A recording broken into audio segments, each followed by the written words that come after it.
আল্লাহ কোরআন শরীফে নিজে ঘোষণা দিচ্ছেন, আমার কোন বান্দা ইচ্ছায় হোক অনিচ্ছায় হোক যদি আমাকে আল্লাহ বলে ডাক দেয় আমি বান্দার ডাকে সাড়া দেই।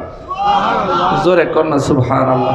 সাহাবায়ে কেরাম বলেন, হুজুর আল্লাহ বলে ডাক দিলে আল্লাহ বান্দার ডাকে কয়বার সাড়া দেয়? নবী বলেন, একবার ডাক দিলে। এই মাহফিলে এখন যে কয়জন মানুষ হইছেন, ফজরের নামাজে কে কয়জন লোক ছিলেন? সারাটা দিন যে পার করছেন একটাও মিথ্যা কথা বলেন না, এমন একজন খুঁজে পাওয়া দুষ্কর হবে, ঠিক না?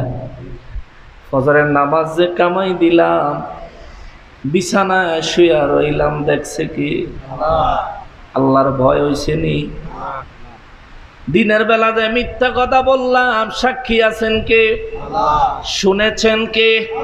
আরে জোরে বলেন না, দেখছেন কে?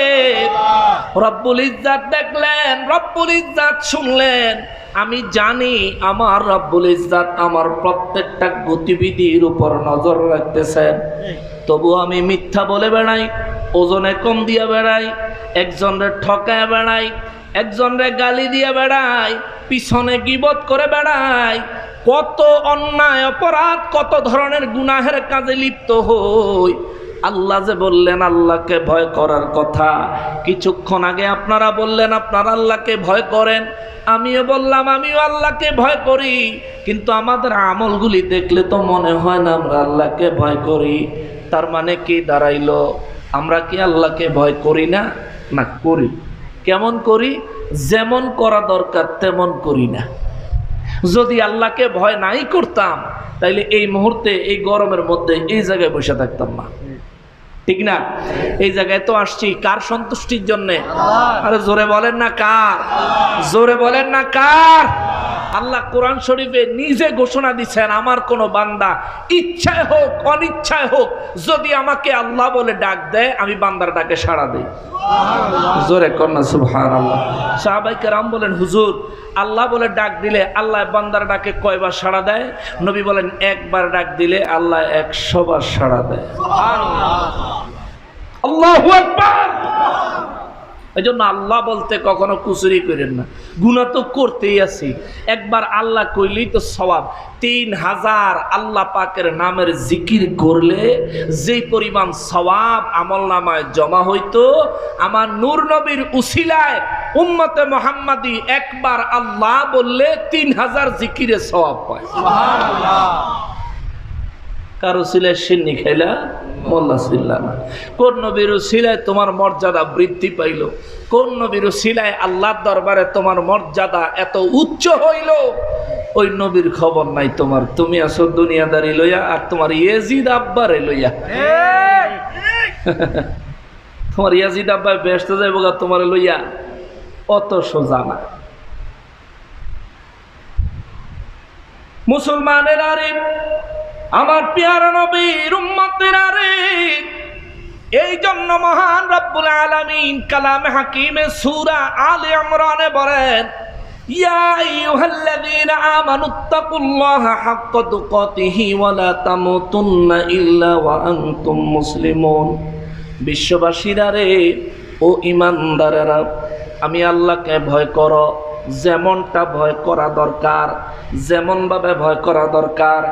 যেই ধরনের ভয় কলবে থাকলে জবানে মিথ্যা আসে না, যে ধরনের ভয় অন্তরে থাকলে কাউকে কষ্ট দেওয়ার মতো কথা বের হয় না, যেই ধরনের ভয় অন্তরে থাকলে ভাষা নরম হয়, যে ধরনের ভয় অন্তরে থাকলে নবীর প্রতি মহব্বত সৃষ্টির সব থেকে বেশি হয়, যে ধরনের ভয় অন্তরে থাকলে আহলে বাইতের মহব্বত সবচেয়ে বেশি হয়, যে ধরনের ভয় অন্তরে থাকলে কারবালার বিষয়ে ইয়াজিদ আর হোসাইন দুই দলের বিষয়ে যখন আসে, আল্লাহর ভয় যার অন্তরে আসে সে অবশ্যই হোসাইনি দলভুক্ত হবে। কথা বলেন ঠিক কিনা? এমন ভয় অন্তরে পয়দা করেন, নয়তো আল্লাহ বলেন ওয়ালা তামুতুন্না, খবরদার তৈলে কিন্তু মরিস না, খবরদার নাইলে কিন্তু মৃত্যুবরণ করিও না। বাঁচানোর মালিককে, মৃত্যু দেওয়ার মালিককে, হায়াত দিয়েছেন কে, মৌত দিবেন কে? তাহলে মৌতের মালিক আল্লাহ। ওই আল্লাহ আমার কয় ওয়ালা তামুতুন্না, খবরদার মরিস না। আল্লাহ মৃত্যু তো আমার হাতে না, জীবনও তো আমার হাতে না, হায়াত মৌতের মালিক কে? জোরে বলেন না কে? সবাই বলেন না কে? হায়াত মৌতের মালিক হলেন আল্লাহ আপনি। তাইলে আমার কেন বলেন মরতাম না? আল্লাহ কয় পরের অংশ পইরা দেখো আমি কি কইছি, ওয়ালা তামুতুন্না ইল্লা ওয়া আনতুম মুসলিমুন, মুসলমান না হইয়া মৃত্যুবরণ করিস না।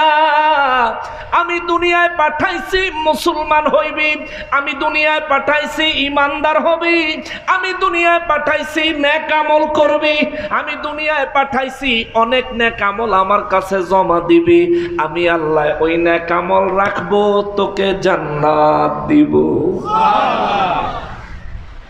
মুসলমানের আরে নেক আমল আল্লাহ জমা রাখবো, আর রব্বুল ইজ্জাত আমাদেরকে জান্নাত দিবেন। বিশ্বাস হয়? বিশ্বাস হয়? অবিশ্বাস আছে? বিশ্বাসে ঘাটতি আছে? সন্দেহ আসেনি? আল্লাহ রাব্বুল ইজ্জাত বলেন তোমরা নেক আমল করো, আমি আমার বান্দাদের সাথে ব্যবসা করব, ব্যবসা। ও বান্দা তুই আমার নেক আমল বিনিময় দিবি, আমি তোরে জান্নাত বিনিময় দিব। তাইলে আমরা যেই নেক আমল করলে আল্লাহর জান্নাত পাওয়ার আশা করা যায়, ওই ধরনের নেক আমল করতে রাজি আছি না?